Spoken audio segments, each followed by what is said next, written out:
Anonymous has a long question. So I'll start reading some of it and then answer some and then read some more. Hi, I'm a fan of your work. All your effort on this is very much appreciated. In a podcast, Sam Harris and David Deutsch said something and caught his ear. Dee saw a situation where it's justifiable to the whole human race to commit suicide as a whole. And the first question is, do I know Didi's reasoning from personal discussions? Because he doesn't state it in the podcast. So the answer to that is no. And then he goes on to talk about suicide and individual suicide, like what's a justification to end one's life. And then he says some people have horrible lives. And he talks about killing them and whether that's violence and stuff. So first about the main thing, about mass suicide. I think there's no justification for collective suicide. I think only individual suicide can be justified. Like a person can decide to end his life, but I don't think a group should decide to end all of their lives. Each individual in the group could decide to end their lives. Like it's possible for every individual to independently decide, I want to die now. And then every human being kills themselves at the same time. That's not like 100% impossible, but it is a different thing than like we make a group decision or like we vote on it or, somehow it being a collective decision. So I think it should be an individual decision to end your life. In what sort of circumstances might a lot of people individually decide to end their life at the same time instead of at just random times related to their personal circumstances? It would be if there was some sort of really big event related that was affecting everyone. So, for example, aliens invade, they enslave all human beings, and they start torturing all of us. However, they leave us with suicide pills. So they're torturing us and enslaving us, but we can commit suicide. So then you can imagine like a lot of people might commit suicide at the same time because they're like, fuck this, and there's no hope of escape and so on. Another scenario would be if our sun is going to explode. And so the Earth is about to be destroyed in a giant fireball, and we have not yet managed to colonize other planets. We don't have spaceships for whatever reason. We can't leave. So next week we're all going to die from the sun exploding. So it makes sense for a lot of people to say, you know what, I don't want to die to the sun exploding. I'm going to go out on my own terms. I'll choose the method of my death. I'll choose the timing of my death. Within the next week, I'll decide the best time for me. I'll take my fate into my own hands a little bit instead of not at all. Something like that could make sense, and then you could have a large number of people killing themselves around the same time, because individually for each of them it makes sense because they're each individually facing the circumstance of the sun blowing up.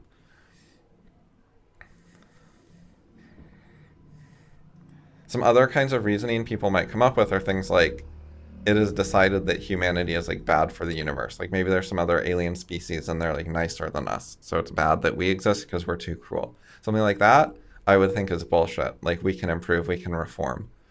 So if they're so great, they could like teach us and educate us a bit. We could be quarantined.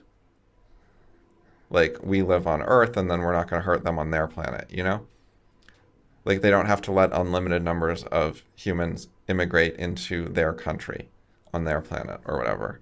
So you can be careful so that we're not in a position to hurt them too much and so on and so forth. And, if we really thought that and like, if they have more military power than us, then they can, enforce their borders and protect themselves. And so we can have like a long time to keep learning. And on the other hand, if we have more military power than them, we have better options than suicide. We could hand over our weapons to them. We could say, hey, you guys seem more rational than us and nicer than us and so on. So we're just going to give you all our like military technology so you can police us if you need to. We could do something like that, which is a much more reasonable step than suicide. Like, why kill ourselves instead of just hand over all our nukes to the better people that we think should have more control over the fate of the galaxy or whatever. So there's generally going to be like much smaller measures you can take besides mass suicide. Okay, so the next topic was about individual suicide. So some people have truly horrible lives. So I agree, and I think it's important that people can end their lives if they want to. It should be their choice. If they decide it's not working out, that's unfortunate, but forcing them to stay alive when they find their life to be torture would be torturing them, so that would be nasty. People do make rash or bad decisions about it, so you have to be careful. You don't want to encourage suicide too much. You generally want to tell people there's a lot of reasons you should reconsider this. Like, people often look at the short term and they're sad, and in the long term, things would get better. A lot of reasons people want to kill themselves are not going to last their whole lives. Like, often they're, say, a teenager, and they're in the power of their parents, and they don't have a job, and they don't have their own income, and they just don't have a lot of freedom and control over their lives, and that sucks. But it will change. They'll turn 18. They'll possibly graduate college. They'll get a job. They'll get some income. They won't be so much in other people's power, and they'll like that better. It'll be a better situation. Some people are miserable because of their marriage or their job, and those things are changeable. And, divorce sucks, or finding a new job can suck. But those aren't nearly as bad as suicide, Even if you can have a lot of disasters in your life and it's still, you can try something else, it's better than suicide. So there's a lot of reasons to discourage suicide, explain why it's a bad idea to people. So some of the situations where it makes a lot of sense are like a spy that gets caught and they're about to like torture all the information out of him. So he takes the suicide pill that he has hidden away. Those are some of the like clearer cut cases where it makes sense. Okay, so the person says, the thing for me that is troubling me is that once that life exists, you can only end it by persuading that person to commit suicide. Right. So if you kill them, that's murder. But if you persuade them to kill themselves, then it would be suicide. That would be okay. It would be voluntary. But in general, you should not be trying to persuade people to commit suicide. Like, don't do that. What the hell? If you think their life is kind of miserable, like, okay, whatever, just go live your own life. Leave them to it. Like, if they don't want to die, I guess they're not as miserable as you think they are, maybe. Leave them alone. But the questioner says, we know that we have a huge bias against death. So even if that person knew that, he wouldn't kill himself. And when he says knew that, he means knew that his life is like not worth living, and it would be better if he'd never been born, and it increases the overall suffering of humans. And so I don't think he should care what the overall suffering of humans is. I don't agree with that kind of utilitarianism. He should care if he likes his own life better than not having it. You call it like suffering, but if he likes his life more than death, then he sees in his life a net positive, not a net negative. So, but anyways, it should be judged individually. It's his life. He's an individual. I really don't like looking at humans as a group, and in any kind of strong way. Like, you can look at it in weak ways. Like, I want an overview, I want a quick summary, just for informational purposes only or something. But when you start going from like, I have this theory about humans as a group, to I think this person needs to die, something's going wrong. When you want to make pronouncements about an individual, you need to be looking at their individual life, not at humans as a group. Anyway, so this idea about a bias against death, I think, is interesting. Because on the one hand, there's some truth to it. People don't want to kill themselves. And they really don't like that idea. So sure, there's some sort of bias there. But on the other hand, I think that bias is largely wise. Like, people shouldn't want to kill themselves. It's good that they have a lot of resilience, where they're like, no, death sucks, I'm not even going to consider that option, maybe things will get better later. Like, it helps them get over humps of like a bad thing in their life. There's a disaster in their life, they get sad, but they think death is a really bad option, so they don't kill themselves, and later they cheer up. Like, that kind of thing happens all the time. Being really anti-death lets them get through low points in their lives without killing themselves. So I think that's good. And I think that like life is a good thing, and it's good to value life really, really highly. And to view death as a very negative thing. And if you want to know more about suicide, you should read Thomas Saw's on it. You can go to fallibleideas.com/books, or go to the main page and click on books at the top, and you will find a few of Saw's books, and you can get his name and how to spell it there, and look him up on Wikipedia and get a list of all his books, or look him up on Amazon or something. And there are several that have to do with suicide. So if you're interested in this topic, I would highly recommend those. One of the issues he talks about is assisted suicide, where like doctors help people kill themselves. And he has a lot of criticisms of that because calling it like assistance or helping is very misleading. And it is often doctors controlling people's lives, both preventing them from killing themselves when they want to, via control over medicines or poisons, as well as like control over their physical circumstances. Sometimes people are put in rooms with padded walls, for example, by psychiatrists. And that's done so that they can't hurt themselves. It's trying to take away their freedom to kill themselves even if they want to. And then on the other hand, in most circumstances where doctors kill people, it would have made more sense for the person to kill himself. Just like leave a poison pill near him and leave the room, and he can kill himself if he wants to. And when the doctor is doing it, you run risks, like maybe the doctor misunderstood him, maybe he changed his mind. So putting life or death in the hands of doctors is very dangerous, and Saw's writes about that stuff. Going back to the question, if he was being rational, then he would concede that he was making a mistake. And he means a mistake by not killing himself. So how can we proceed in that case? Well, people are entitled to make mistakes. People make all kinds of mistakes. People buy Android phones when they should buy iPhones. I think millions of people have made that mistake. So what do I do about it? Not really anything. I mean, so what? It's their problem, not mine. The truly best thing to do is to kill that person, but he doesn't want that. Hold on. Wait.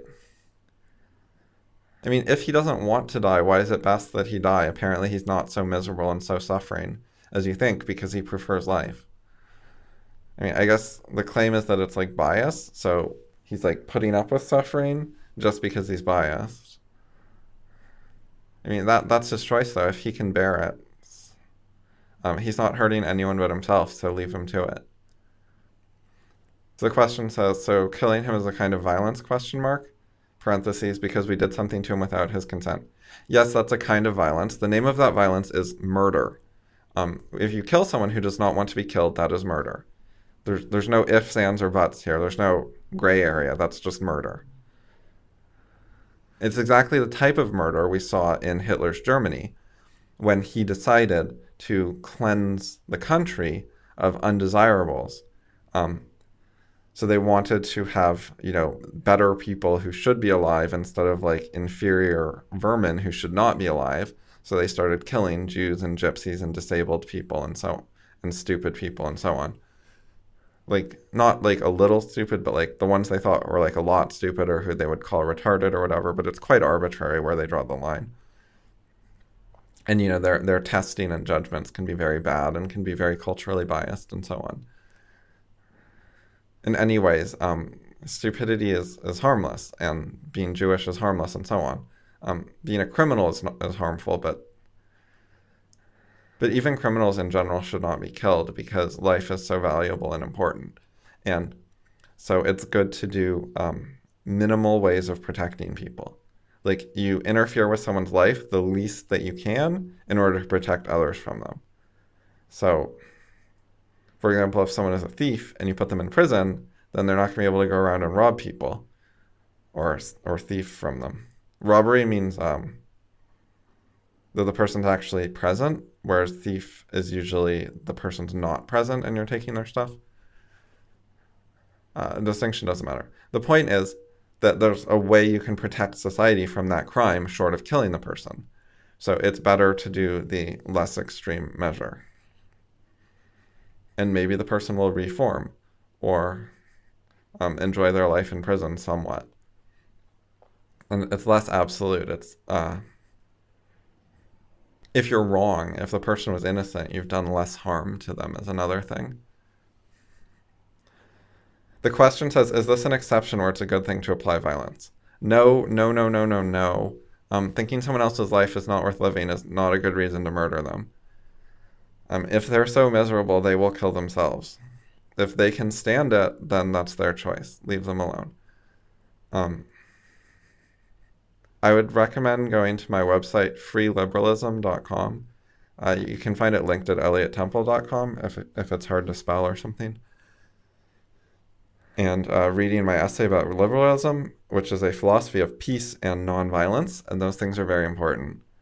And if that's not enough or you want more or whatever, I suggest going to the book recommendations on Fallible Ideas and scroll down to Mises and read Liberalism in the Classical Tradition, or at least the first third of that book in particular. And you can find other stuff about liberalism from Mises and other Austrian economists and George Reisman and Ayn Rand. And it's very important to understand why violence is bad and how violence and reason are opposed and opposite. And that kind of thing. It's a really important thing to understand about the world and about life. So to actually be anti-violence. A lot of people say they're anti-violence and they don't really get it. So I think it's good to admit that you have doubts about that or you're considering exceptions or something. You shouldn't hide your objections or your ignorance or your disagreement or whatever it is. But I do think that it's very important to learn better, or at the least to understand the arguments for liberalism and peace and nonviolence, so that if you're going to disagree with them, you do it in a more knowing and educated way, on purpose. And if you're going to do that, you should write down where they went wrong. Where did Mises go wrong? Where did I go wrong? Where did Ayn Rand go wrong? What's so good about violence that we missed? So if you're going to think good things about violence, I think you should take them intellectually seriously, and either argue the case in detail in writing in a serious way, make it public, look for criticism, ask for criticism, etc., debate people, and so on. Or also, if you can find writing that you will take full responsibility for and you think you fully understand, and then you can expose that writing to criticism that you didn't personally write. If you want more information about those methods, I call it Paths Forward. You can find an essay about it on the Fallible Ideas website or on the Rational Essays website. And those essays link to other essays at the bottom, so you can get a lot of information about methods of rationally pursuing ideas and making a proper effort to find out if you're right or wrong, and if anyone knows that you're wrong and can explain it to you, and so on and so forth.